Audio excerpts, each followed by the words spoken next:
Bom dia para quem está me assistindo. Meu nome é Benedita de Oliveira Campos, mas aqui todo mundo em Piedade dos Gerais, no coração de Minas, me conhece como Vó Dita dos Doces. Uma vida inteira fazendo do amargo um doce e hoje, com meus 92 anos, acho que chegou a hora de desatar um nó que guardo na garganta desde menina. Tem certas coisas que a gente guarda por tanto tempo que elas criam raiz dentro da gente. E se a gente não arranca, elas acabam por nos derrubar. Nasci em 1932, numa casinha de pau a pique com chão de terra batida, lá para as bandas do Rio Manso. O cheiro daquele barro molhado depois da chuva é uma coisa que nunca me saiu da memória, nem o gosto do café coado no pano, forte e sem açúcar, que meu pai bebia antes do sol raiar. Éramos em 8 irmãos, um mais sapeca que o outro, uma escadinha de gente crescendo no meio da roça. A casa era pequena, mas o coração da minha mãe era um latifúndio. Sempre cabia mais um para um prato de angu com couve. Meu pai, Coronel Inácio, não era coronel de patente, mas tinha o respeito e o medo de todos na região. Um homem duro, de poucas palavras e de mão pesada. A gente sabia que quando ele chegava do campo, o silêncio tinha que reinar. Ele era um trabalhador de sol a sol, disso não posso me queixar. Nunca nos faltou o de comer, mas faltava o afago, a palavra de conforto. Já minha mãe, Dona Efigênia, era a personificação da brandura, uma mulher submissa que falava com os olhos e cujo maior ato de rebeldia era benzer a gente escondido antes de dormir, pedindo aos anjos que nos guardassem da fúria do pai. Me lembro bem dos meus irmãos. Tinha o Zé, o mais velho, que era os olhos do pai e já trabalhava na roça como gente grande. Tinha a Maria, minha irmã, logo acima de mim, uma moça sonhadora que vivia com a cabeça nos livros de reza, a única leitura que nos era permitida. E tinha os mais novos, uma cambada que corria descalça pelo terreiro, sujando as roupas de chita que mãe costurava com tanto esmero na sua máquina de manivela. A vida era simples, ditada pelo canto do galo e pelo sino da capela. As tradições eram lei. Moça de família não saía desacompanhada, não olhava nos olhos dos sujeitos e tinha que saber cozinhar, costurar e, acima de tudo, obedecer. Naquele tempo, a gente não tinha dessas modernices de hoje, não. A nossa diversão era o banho de rio, as histórias de assombração que os mais velhos contavam na varanda nas noites de lua cheia e as festas de santo. Ah, as quermesses, o cheiro de amendoim torrado e de canjica quente se misturando no ar. Era a única vez que a gente via gente de fora, moços de outras fazendas que vinham de cavalo, todos engomados para arrastar a asa para cima das meninas. Eu, com meus 15, 16 anos, já começava a sentir o coração bater mais forte, uma vontade de saber o que tinha para além daquelas montanhas que cercavam nosso vale. Mas os sonhos de uma moça da roça eram curtos, quase sempre terminavam no altar de uma igreja, ao lado de um homem escolhido pelo Pai. Era o destino de todas nós, e o meu, sem que eu soubesse, já estava sendo traçado a ferro e fogo, não com promessas de amor, mas com o mugido de uma vaca. O conflito, meus amigos, não chegou de supetão, não. Ele veio mansinho, como quem não quer nada. Começou com as visitas mais frequentes de um vizinho nosso, o senhor Ramiro, um homem já entrado nos anos, viúvo, dono de muitas terras e de umas cabeças de gado que davam inveja na vizinhança. Ele chegava no seu cavalo alazão, sempre trazendo um queijo fresco para minha mãe ou um pedaço de fumo de rolo para o meu pai. Sentava-se na nossa varanda e a prosa com meu pai ia longe. Eu, na minha inocência de menina, nem desconfiava do que se tratava. Achava até bom, porque quando ele vinha, meu pai ficava de melhor humor, até sorria de canto de boca. Lembro de uma tarde, o sol já se pondo, tingindo o céu de um laranja avermelhado, que ouvi uma parte da conversa. Inácio, essa sua filha Benedita já está uma moça feita, uma beleza que floresce no meio do mato, disse o tal Ramiro, com uma voz que me deu um arrepio ruim. Meu pai respondeu com um grunhido: É, tá na hora de arrumar um bom partido para ela, dar um jeito na vida. Naquele momento, uma mosca varejeira pousou no meu braço e eu senti um presságio, um frio na espinha que não era do vento. Alguma coisa estava errada. Eu sentia no cheiro do ar, na forma como os cachorros latiam. Comecei a prestar mais atenção. As visitas do Ramiro eram sempre seguidas de alguma melhora na nossa vida. Um dia apareceu um saco de farinha de trigo, coisa rara na nossa mesa. Noutro, meu pai chegou com um par de botinas novas, ele que andava com as suas já mostrando os dedos. Minha mãe, coitada, parecia alheia a tudo. Ou talvez, e hoje eu entendo isso, ela escolheu não ver. Era mais fácil viver na ignorância do que enfrentar a dura realidade das decisões do meu pai. Ela me olhava com uma tristeza no fundo dos olhos, uma tristeza que eu só vinha compreender décadas depois. Ela me abraçava mais forte, me ensinava com mais afinco a fazer o pão de queijo, a bordar meu enxoval. Aprende, minha filha, uma mulher tem que ter prendas para agradar o marido, ela dizia, e a voz dela falhava um pouco. Houve momentos de falsa segurança. Passavam-se semanas sem que o Ramiro aparecesse e eu respirava aliviada. Voltava a sonhar com um moço bonito da cidade, um tropeiro que uma vez passou por nossa estrada e me ofereceu uma flor do campo. Um sonho bobo, mas era o meu sonho. Eu me agarrava a ele como quem se agarra a uma boia no meio de um rio corrente.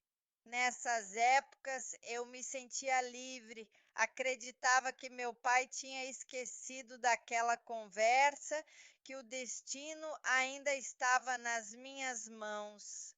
Pura ilusão de menina.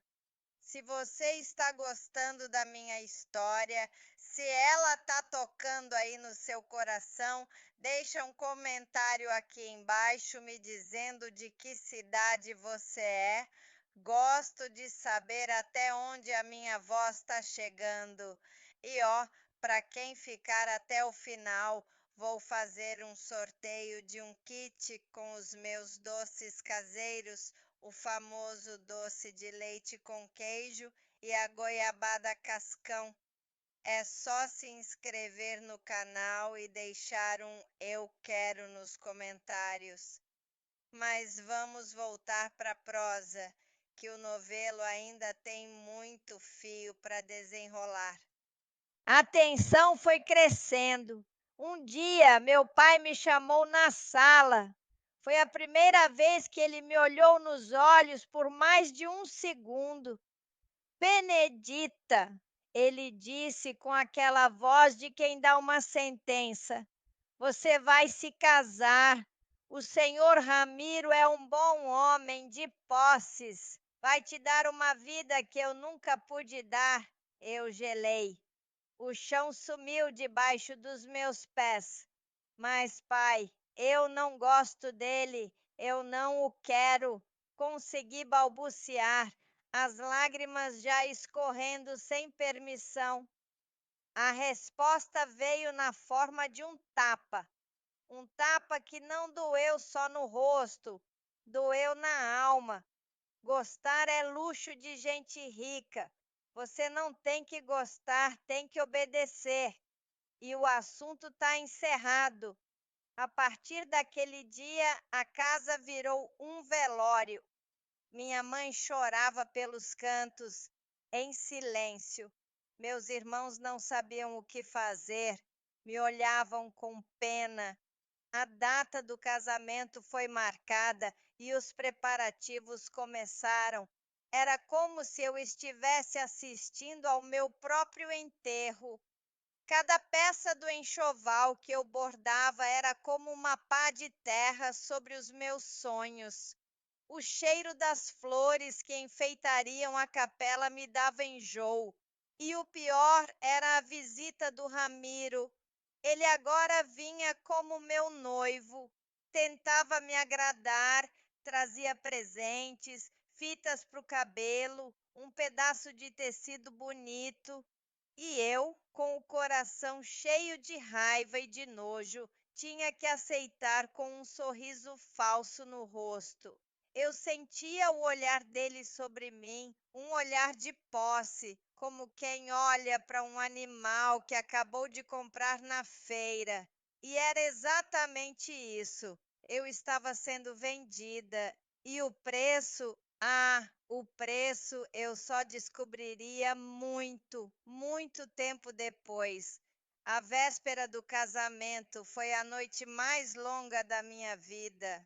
Olhando a lua pela fresta da janela, eu pedi a Deus um milagre, uma tempestade, uma doença, qualquer coisa que me livrasse daquele destino cruel. Mas o céu continuou estrelado e o único som era o das cigarras cantando a trilha sonora da minha desgraça.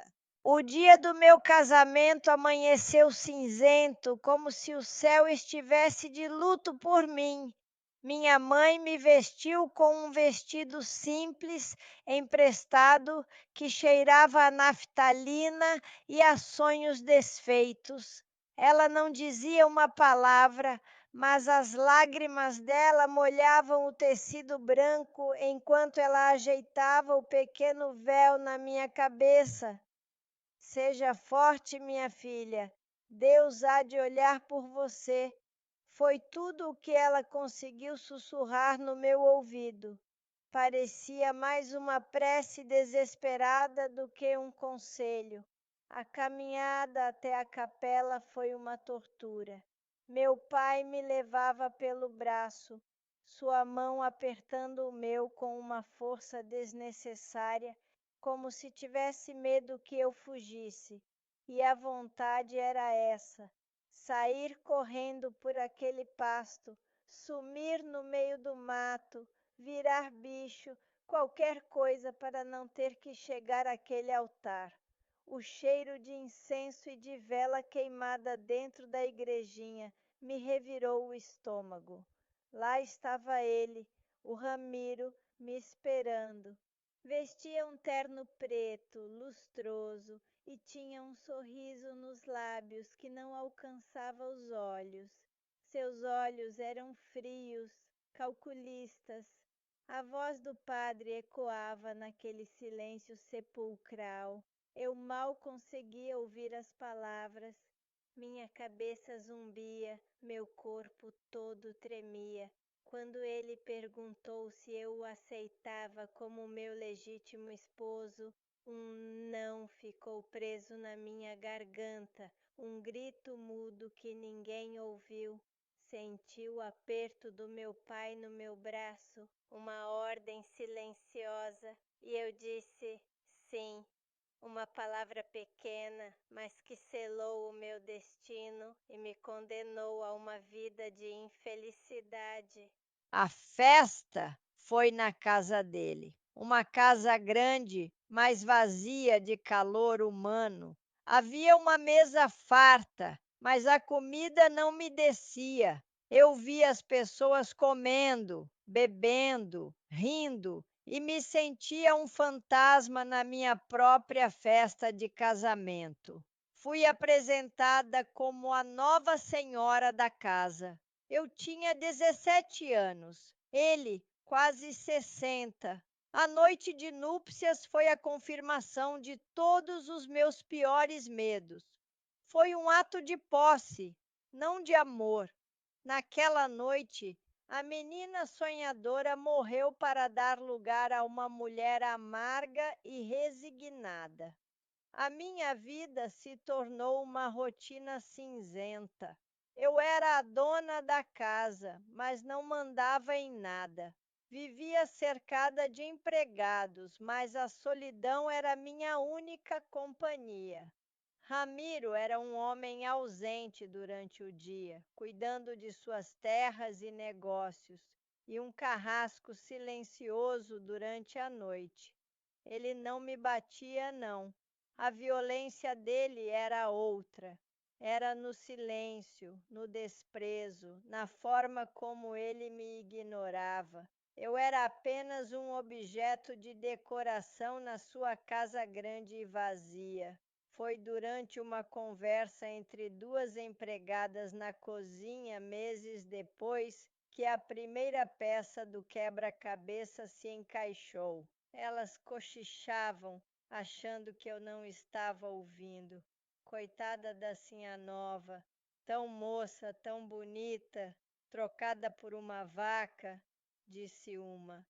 Sossega, mulher, que se o patrão ouve, manda a gente embora a pontapés. Mas que é verdade, é. O coronel Inácio estava de olho na Mimosa, a melhor vaca holandesa do patrão, que dava mais de 20 litros de leite por dia. O negócio foi bom para os dois. Naquele momento, o mundo girou.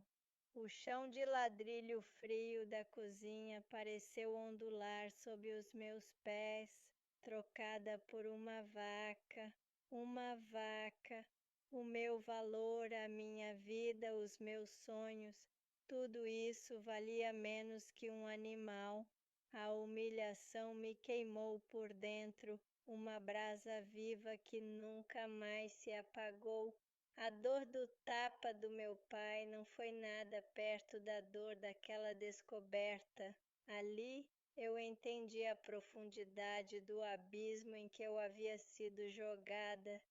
Minha decisão foi tomada naquela cozinha fria, com o cheiro de gordura e de humilhação no ar. Eu não ia ficar ali para ser assinhá trocada por uma vaca.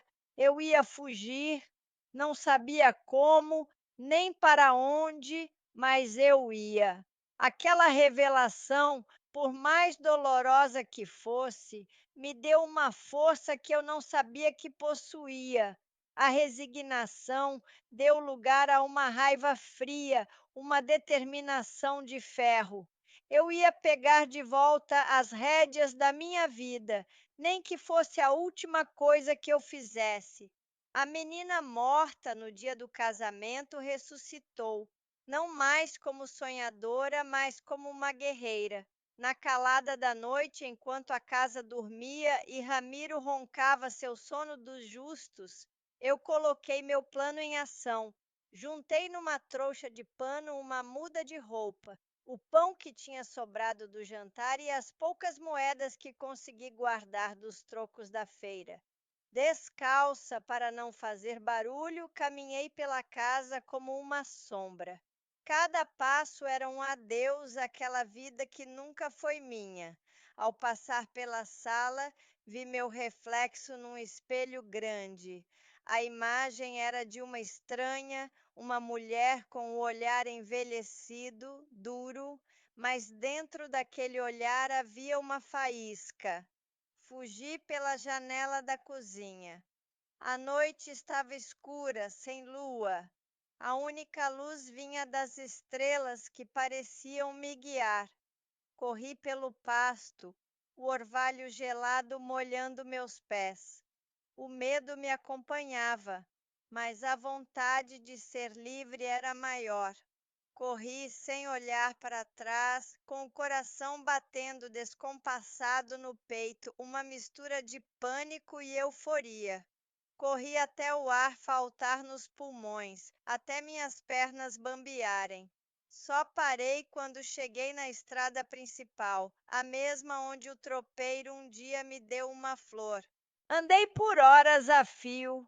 Ao amanhecer, um caminhão de leiteiro parou. O motorista, um senhor de bigode branco e olhos bons, me olhou com compaixão. Inventei uma história. Disse que ia para a cidade grande visitar uma tia doente. Ele acreditou ou fingiu acreditar, me levou até Belo Horizonte. Chegar naquela cidade imensa foi um susto. O barulho, as luzes, a quantidade de gente, eu nunca tinha visto nada igual. Por um momento, o desespero bateu. O que eu, uma moça da roça sem estudo e sem ninguém, faria ali? Mas Deus escreve certo por linhas tortas. Encontrei abrigo na casa de uma senhora, Dona Carmelita, que alugava um quartinho nos fundos de sua casa. Para pagar, comecei a fazer faxina, a lavar roupa para fora. Foi um começo duro, de muito trabalho e pouca comida. Mas pela primeira vez na vida eu era dona do meu próprio suor, do meu próprio cansaço. Aos poucos comecei a usar o que minha mãe tinha me ensinado com tanto esmero, os doces. Comecei com um tacho pequeno, fazendo doce de leite na cozinha comunitária. O cheiro atraiu os vizinhos. Vendi o primeiro pote, depois o segundo. A fama foi se espalhando. O doce da moça nova é o melhor da região, diziam. Troquei o Moça Nova por Benedita e logo já era avó dita, mesmo sem ter filhos ainda. O trabalho me salvou.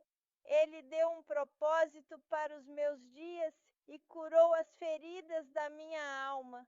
Anos se passaram. Conheci um homem bom, o Joaquim, um operário viúvo, de mãos calejadas pelo trabalho e de coração gentil. Ele não me ofereceu terras nem gado, me ofereceu respeito, companheirismo e um amor sereno. Com ele eu me casei de novo, um casamento de verdade, de coração. Tivemos nossos filhos, 3 meninos e uma menina, que cresceram no meio do cheiro de açúcar queimado e de afeto. Eles me deram netos, e os netos, bisnetos. Hoje, minha família é uma árvore frondosa, com 92 galhos, entre filhos, netos, bisnetos e até meus primeiros tetranetos. Nunca mais voltei para Piedade dos Gerais. Soube anos depois por um conhecido que meu pai e Ramiro morreram.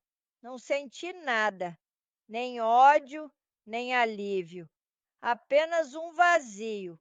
Eles já tinham morrido para mim naquela noite em que fugi.